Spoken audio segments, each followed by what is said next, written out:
Shalom mon frère, shalom ma sœur.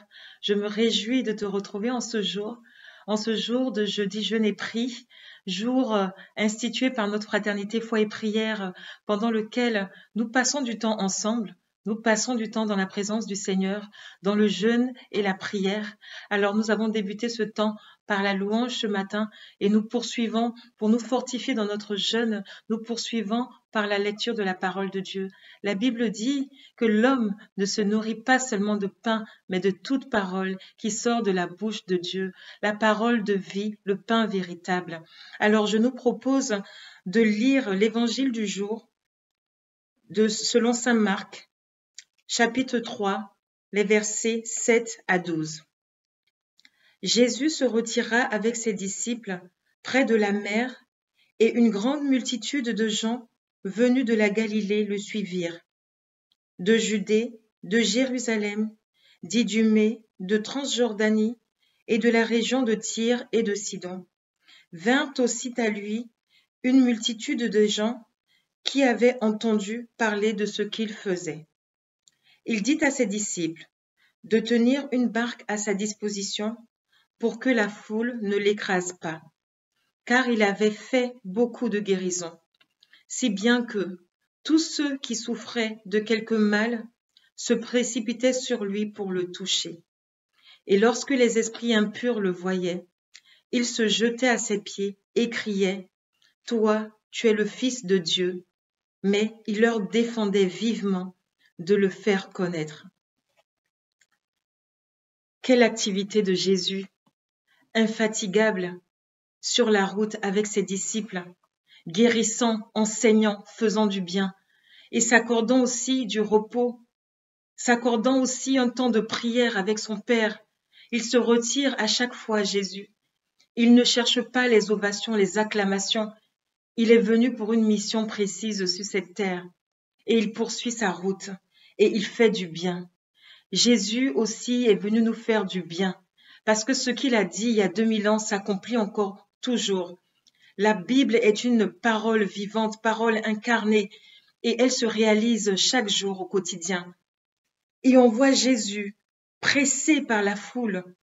On nous liste des pays, des villes, d'où affluent les personnes qui viennent à sa rencontre. Et on nous dit qu'il était écrasé par tout ce monde.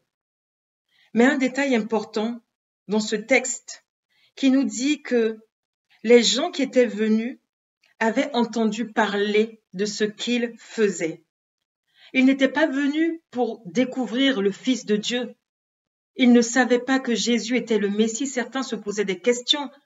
Certains s'interrogeaient.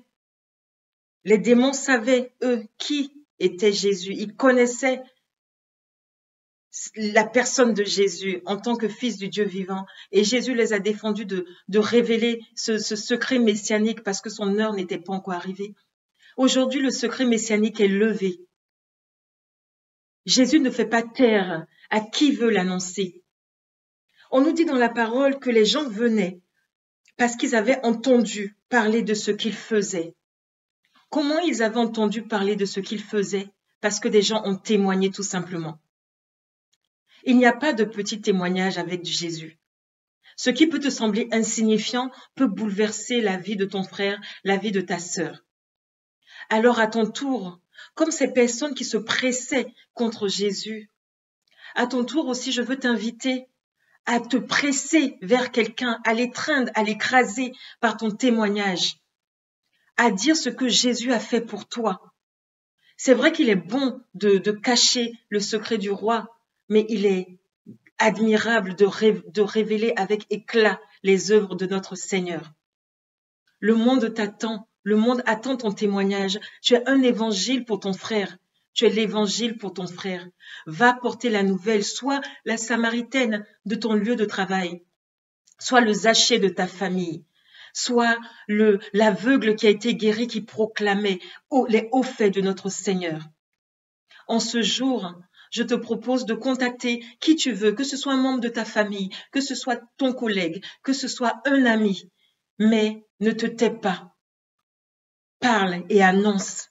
Ce qui peut te sembler insignifiant est grand pour ton frère et pour ta sœur.